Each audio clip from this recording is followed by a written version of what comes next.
All right, so episode 3. Oh my god. What the hell is happening? So, Riri is totally not being a hero.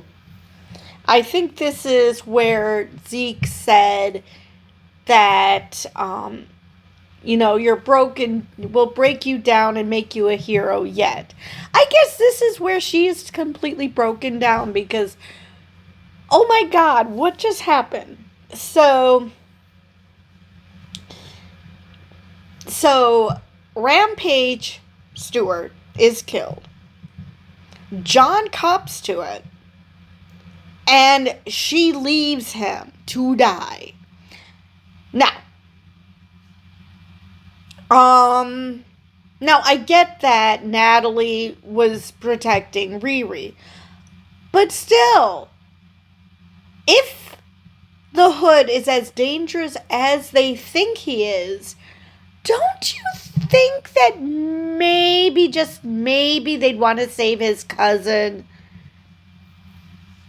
Oh, there's so many things about this episode that make you go, yeah, this isn't ending well. So, not only does Riri leave a man to die, which at least it's freaking her out, which it should. So, there is that. But also, she lost that bioskin, which, I don't know, I would think that bioskin would look more like skin and less like bandages. So she uses it and she loses it. And that's the other thing. If it's supposed to be skin, and if Riri is supposed to be such a freaking genius, it shouldn't come off her freaking skin.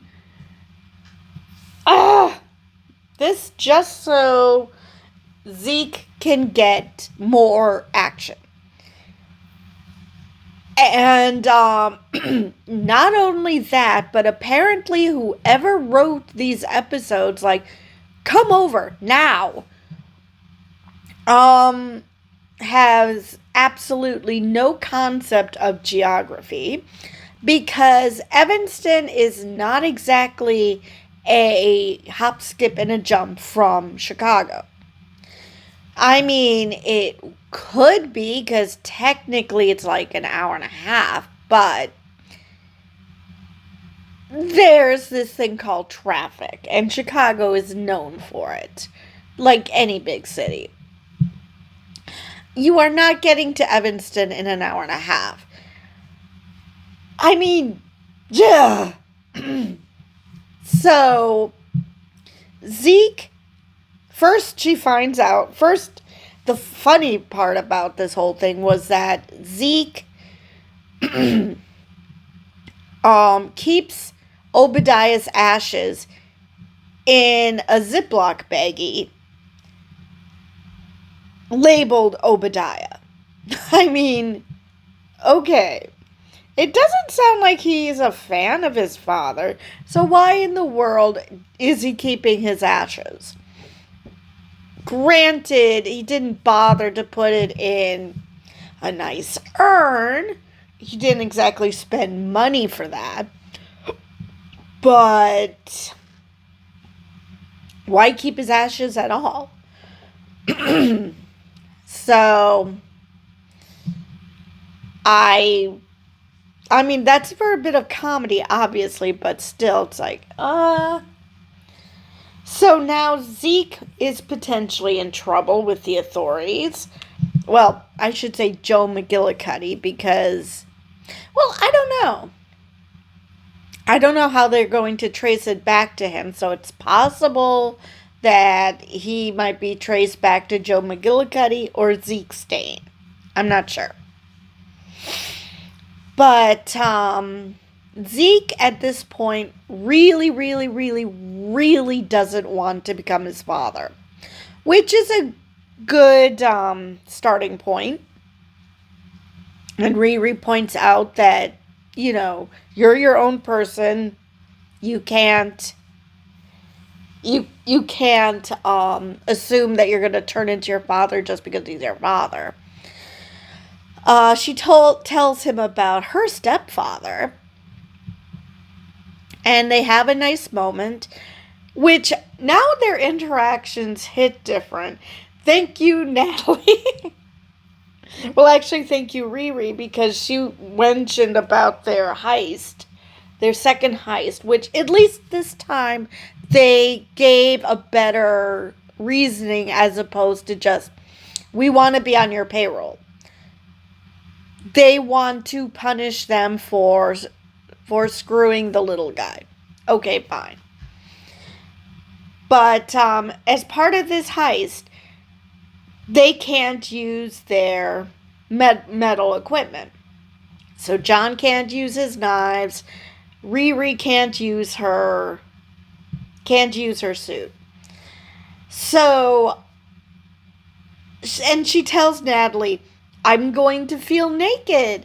And immediately she thinks of Joe. And I have to admit, yep, that is a very interesting turn. So maybe that'll be enough for him not to become a villain. I'm not familiar with the comics, so I don't know if he follows in his father's footsteps or if he becomes a good guy or if it's one of those was a bad guy, becomes a good guy, or vice versa. I don't know.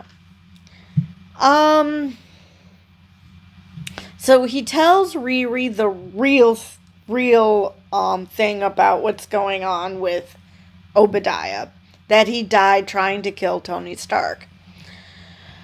So yeah, I'm worried about Zeke.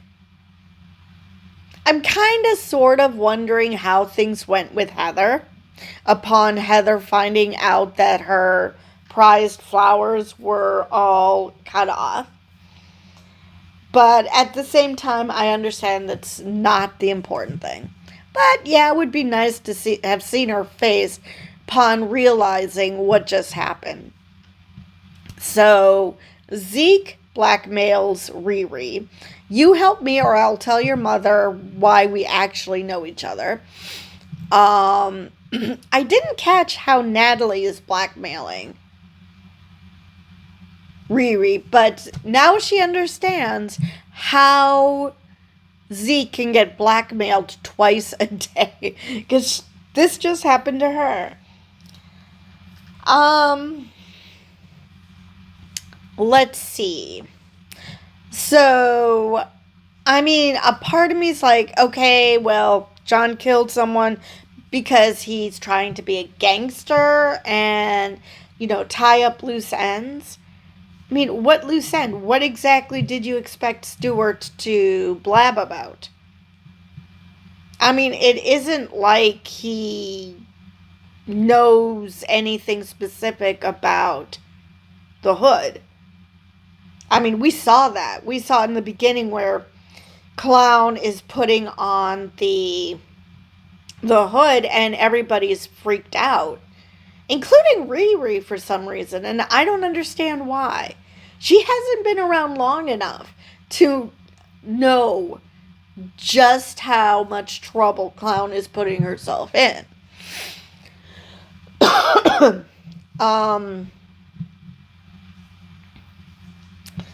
So, but I love Slug even more, because even though it's totally messed up that these are all criminals, and Riri did not want to admit that she is a criminal, because, I'm an engineer, I'm just doing this so I could, make an iconic suit. As if that justifies anything. But we're going for ends justify the means right now. So she finally accepts that she's a criminal. And she uses the money to buy Xavier new headphones. And so he wanted to give his old ones to to Riri because it reminds him of Natalie. I really am waiting for when she introduces Xavier to Natalie, to AI Natalie.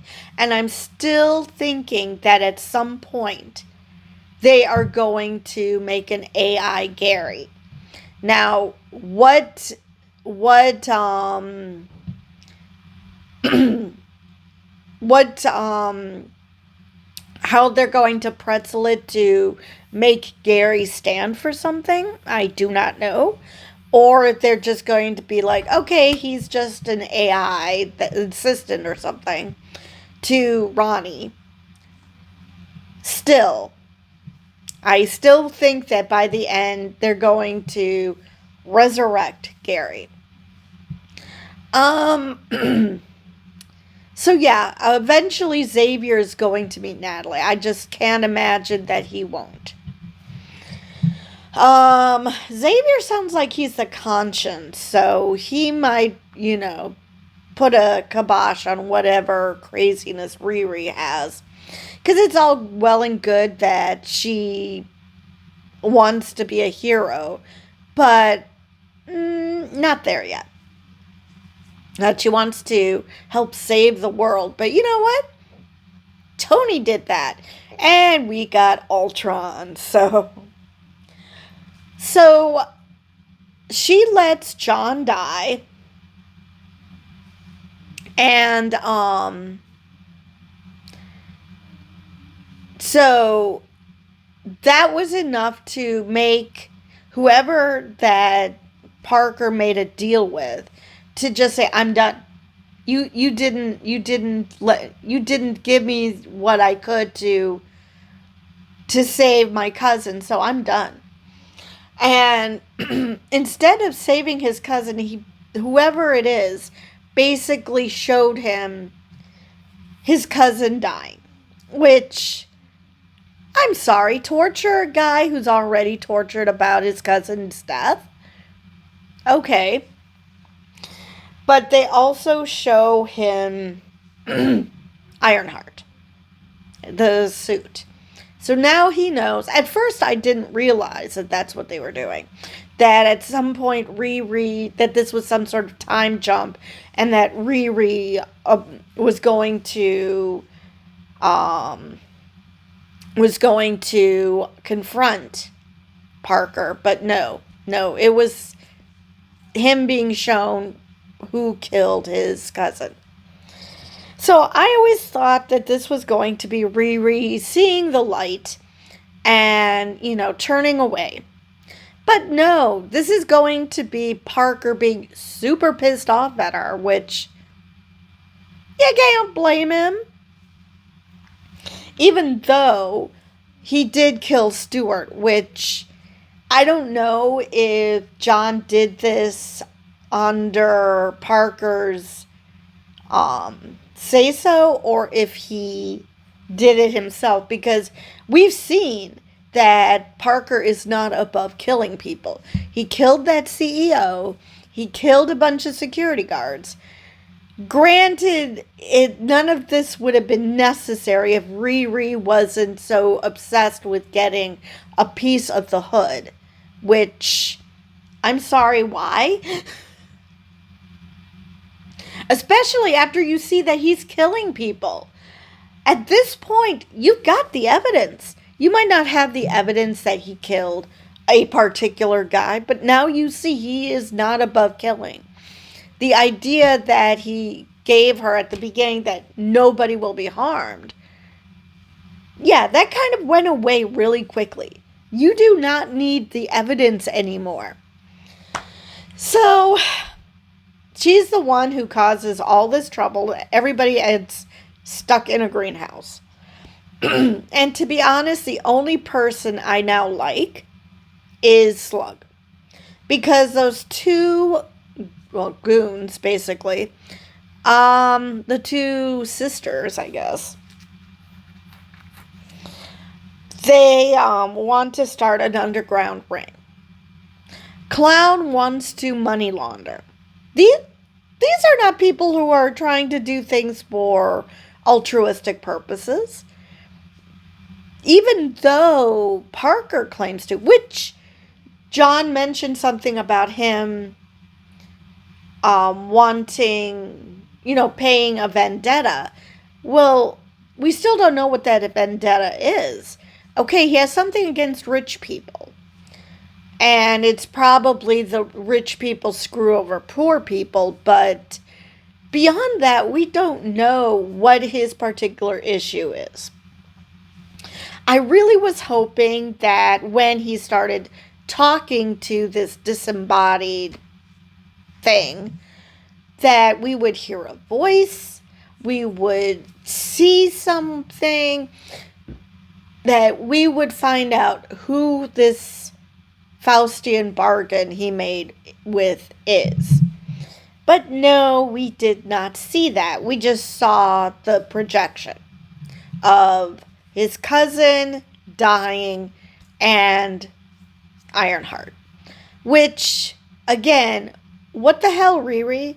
I mean, it's great that you're having a panic attack now and that you're all upset. But at the same time, and what the fuck, Natalie? I mean, you're just like, are you okay? And she's like, no, I'm not okay. No, of course she's not okay. She's having a full-on panic attack, even more than what she had when she went to Gary's garage. Of course she's not okay.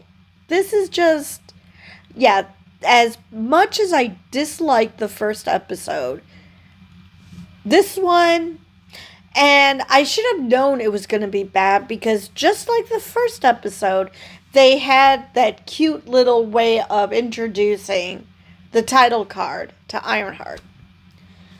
So I should have known this was going to be bad. But yeah, I'm liking Slug because I'm not sure. He has said that he wants to open a restaurant lounge, in Madripoor, which sounds lovely. Granted, again, probably not great that he's committing crimes to get to that point. And Parker isn't completely wrong that most people who become these great leaders, great people, have done something not so awesome. I'm not going to say all, but for the most part, probably most. So he's not wrong, but at the same time, that doesn't mean that that's a good idea, that should be the way it is. That because that's the best way that's how most of them do it, that somehow it's a requirement. So, but at least Parker calls her on her bullshit of trying to claim that she's above being a criminal when, yeah, bitch, that's exactly what you are. So, yeah. Let's see if there's anything else I wanted to mention about this episode.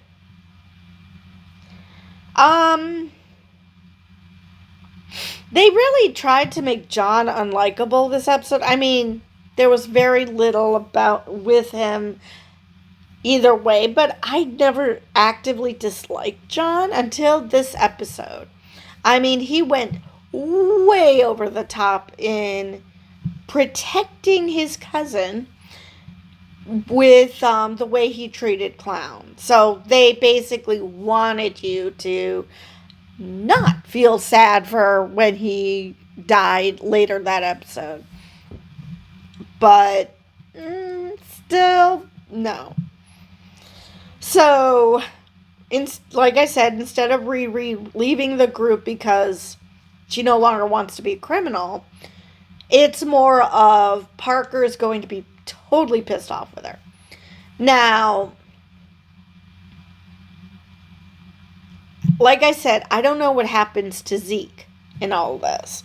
I really, really hope nothing bad happens because I don't want him to this to be his villain origin story.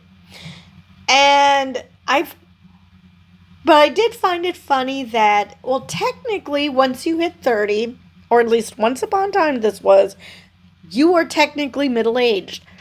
He got upset because he's 36. Not because, and the fact that she said a white, middle aged, sweaty man, that just was like, why bring up white? I mean, what does it really matter that the guy is white? And she didn't even notice. You know, she was saying goodbye to Xavier, and it's sort of like, and cue. And then she's like, oh, it was so bizarre how she noticed Joe standing there. It was very, very bizarre. Let's see if there's anything else I wanted to mention this episode.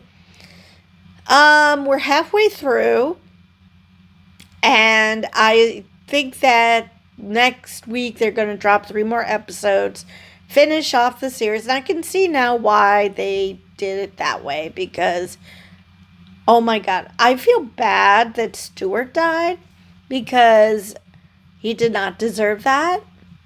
John technically did, but at the same time, still, no, that's not what a hero does, Riri. Just look at Daredevil. That's a way more hardcore show. He is very hardcore. And yet he still saved Fisk. So, yeah. Not cool. Not liking Riri right now at all. But they have to put her in a horrible place. So when she does something heroic later on, it's going to make it seem epic or something. So anyway, I believe that's all I have for this episode. And with that, I will see you guys in the next one.